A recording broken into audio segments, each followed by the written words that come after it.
रेणु मिश्रा पुरानी कथा YouTube channel में आप सबों का हार्दिक स्वागत है। यह कहानी काफ़ी ही मोटिवेशनल और प्रेरणादायक है। धरती पर जितने भी जीव जंतु हैं सभी में द्वेष, जलन, दया, सद्भावना, प्रेम, सौहार्द, कपट सब जीव जंतु को है। सब दूसरे से बदले की भावना। इसी तरह की एक कहानी मैं आप लोगों के सामने प्रस्तुत कर रही हूँ। एक नागिन एक किसान से कैसे बदला ली है, इस कहानी में यही है। एक किसान थे। किसान तो अपना हल जोतते हैं, खेती का काम करते हैं। वे किसान हल जोतते थे प्रतिदिन, और हल जो जोतते थे तो चारों कोना में हल नहीं पहुंच पाता था। तो उस चारों कोना को कुदाल से बेचारे अपने मिट्टी को बराबर बनाते थे। हल जोते हुए जगह पर उसको बराबर बनाते थे। तो एक कोने में एक दीमक का बम्बू था। तो किसान बेचारा कुदाल चला रहे थे। तो उस बम्बू में एक नाग था और एक नाग का बच्चा था। बेचारा जब कुदाल चला रहा था तो उस कुदाल चलाने के क्रम में बेचारा देखा नहीं, अनजाने से एक नाग कट करके दो खंड हो गया। छटपटाने लगा। किसान बेचारों को बहुत दया आया, लेकिन वह तो कट गया था, छटपटा रहा था। बेचारे के पास कोई उपचार नहीं था, क्या करता, अपना मन महसूस करके बेचारा रह गया। तब देखा कि उस बम्बू में एक नाग का बच्चा था। तो सोचा कि मेरे ही वजह से इस नाग का प्राण गया है, तो इस बच्चे को मैं अपना पालन पोषण करूँगा। वह बच्चे को ले गया, नाग के बच्चा को ले गया और अपने पत्नी से बोला कि इसके पिता का मेरे हाथ से अनजाने में मौत हो गया है। इसके चलते हम दोनों पति पत्नी मिल करके और इसका पालन पोषण करेंगे, सेवा करेंगे। किसान की पत्नी जो थी वह बहुत ही भोली भाली थी, बहुत ही सीधी थी। वह अपना प्रेम से उस नाग के बच्चे का पालन पोषण करने लगी। नागिन जब घूम करके आई तो देखी कि नाग का जो शरीर है दो खंड में कटा हुआ था, नाग मर चुका था और बच्चा भी उसका गायब था। पहले तो वो नाग को देख करके खूब रोई। उसके बाद बच्चा को देखी, बेटा को देखी, बेटा भी गायब था। तो वह सोची कि अब जिसके हाथ से मेरे पति का मौत हुआ है और मेरे बेटे का मौत हुआ है, उसके कुलवंश के एक एक का मैं काट करके नाश कर दूंगी। एक एक को काट करके मौत के घाट उतार दूंगी। दूसरा दिन किसान बेचारा आया और नागिन जो थी वही इर्द गिर्द में मंडरा रही थी कि आखिर मेरे पति और मेरे बेटे का कातिल कौन है। तो देखी कि उस किसान के कुदाल में खून लगा हुआ था। तो वह नागिन सोची कि मेरे पति और मेरे बेटे का कातिल यही है, इसको मैं छोड़ूंगी नहीं, इससे बदला ले करके रहूँगी। जब तक किसान रहा तब तक वह अपना उसी इर्द गिर्द में छुप करके मंडराती रही। कारण कि सांप को तो डर होता है आदमी को देख करके कि वह मुझे मार ही देगा। जब किसान अपने घर जा रहा था तो पीछे पीछे वह नागिन जो थी तो किसान के पीछे पीछे चली गई। जब किसान अपने अंदर गया तो किसान की पत्नी जो थी वह दरवाज़ा खोली, किसान अंदर चला गया और यह जो नागिन थी वह किसान के घर के अंदर नहीं जा पाई, लेकिन उसी इर्द गिर्द में मंडरा रही थी। पीछे में एक राख का ढेरी था, उसी में छिप गई और सोची कि जब इसका दरवाज़ा खुलेगा तब मैं इसके अंदर जाऊंगी। यही हुआ। कुछ देर के बाद किसान की पत्नी दरवाज़ा खोली और नागिन जो थी वह अपना चुपके से उसके घर में घुस गई। तो उसके पलंग पर किसान के सब बच्चे बैठे हुए थे।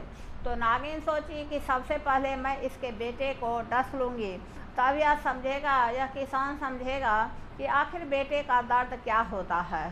बस किसान की पत्नी घर से बाहर गई, दरवाज़ा खोल करके चुपचाप नागिन जो थी घर में घुस गई और किसान के बेटे को सबसे पहले डस ले और डस करके निकली तो किसान की पत्नी देखी तो वह सोची कि जरूर यह सांप जो है सो मेरे बेटे को डस ली है। किसान देखा, किसान सोचा कि यह जरूर वही नागिन है जिस नाग का मुझसे हत्या हुआ है, जिसका बेटा है। यह अपने नाग का बदला मेरे बेटे को डस करके यह हमसे बदला ली है। रात में सांप काटा था। उस समय उपचार का कोई हॉस्पिटल नहीं था, कोई एम्बुलेंस की व्यवस्था नहीं थी। वैद्य जी सब उसका उपचार करते थे, लेकिन रात बहुत था, उस अंधेरे में इतना तो व्यवस्था नहीं था, रोशनी का भी प्रबंध नहीं था। तो अंधेरे में बेचारा क्या करता, कहाँ जाता। वैद्य जी के यहाँ जाने से असमर्थ था, कोई सवारी सब नहीं था। यही सब सोचते उधेर बुन में रहते बेटे को लेकर के दोनों पति पत्नी नाच रहा था कि उतने में बेटा के मुंह से झाग आने लगा और बेटा का प्राणांत हो गया। बेटा का प्राणांत हो गया तो उस पति पत्नी के पास कोई चारा नहीं था, क्या करता बेचारा। जा करके अपना बेटा का जो दाह संस्कार होता है वह दोनों पति पत्नी अपना कर लिया और आया। और वह नाग का जो बेटा था तो सोचा कि इसी को लेकर के हम दोनों पति पत्नी अपना जीवन का निर्वाह करेंगे। एक दिन नागिन आई, खोजते खोजते तो देखी कि यह तो मेरा ही बेटा है और ये किसान जो है सो मेरे बेटे को तो बहुत प्रेम से पाल रही है, दूध पिला रही है, बेटा बेटा कह करके पुकार रही है। तो उस नागिन को बहुत दुख हुआ कि यह तो बहुत धार्मिक प्रवृत्ति का आदमी है, यह मेरे बेटे को इतना दुलार करता है, इतना प्यार करता है, इतना प्रेम से मेरे बेटे को दूध पिला रहा है, और मैंने यह जानबूझ करके यह हत्या करके इसके बेटे को मार करके डस करके मैंने कौन सा पाप कर लिया। नागिन गई अपने जहाँ पर उसका पति का लाश था, वहाँ जा कर के अपने पति से कहने लगी कि हे पिए, मैंने तो बहुत बड़ा अनजाने में पाप किया है। वह जो किसान है बहुत धार्मिक है, बहुत दयालु है और बहुत प्रेम से बहुत लाड़ प्यार से मेरे बेटे को पाल रहा है, और यह मैंने बहुत बड़ा पाप कर लिया है। नागिन का बात जो है सो भोलेनाथ मानते हैं। नागिन गई और भोलेनाथ से अनुनय विनय करने लगी कि हे भोलेनाथ, मैंने तो जानबूझ करके इसके बेटे को डस लिया है और यह तो बहुत धार्मिक प्रवृत्ति का आदमी है, इसको अपना बेटा लौटा दीजिए, इसको किसी तरह भोलेनाथ बेटा दे दीजिए। भोलेनाथ भी सोचने लगे।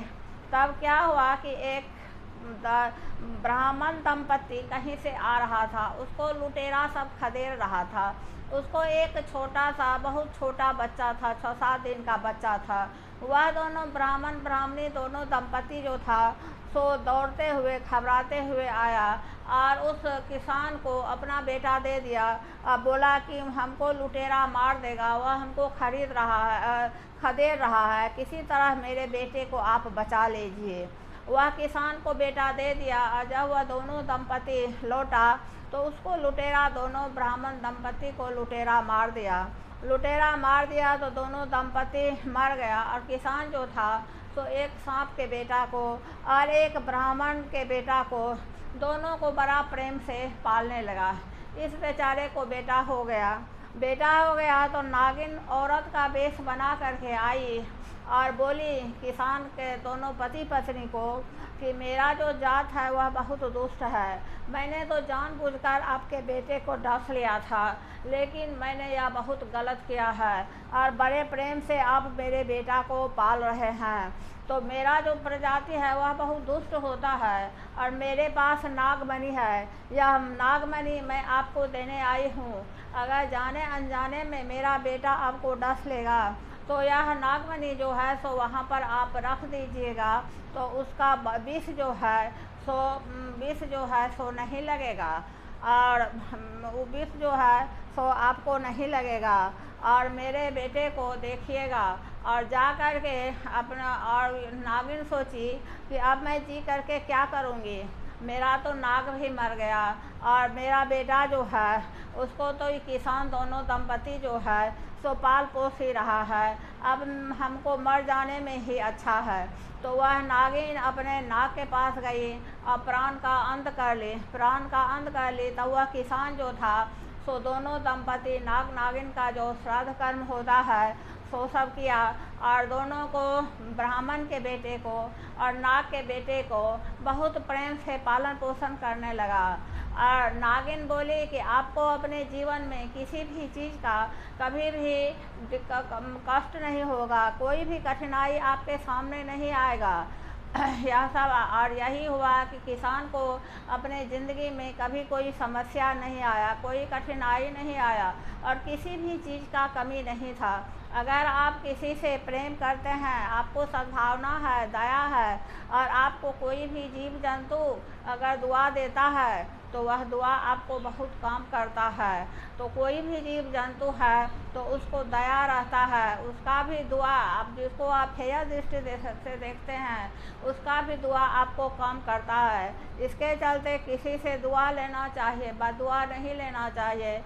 इसी अब मैं अपने वाणी को विराम देती हूँ, और अगर मेरा कहानी आपको अच्छा लगता है तो मेरे चैनल को सब्सक्राइब, लाइक, कमेंट कीजिएगा। धन्यवाद।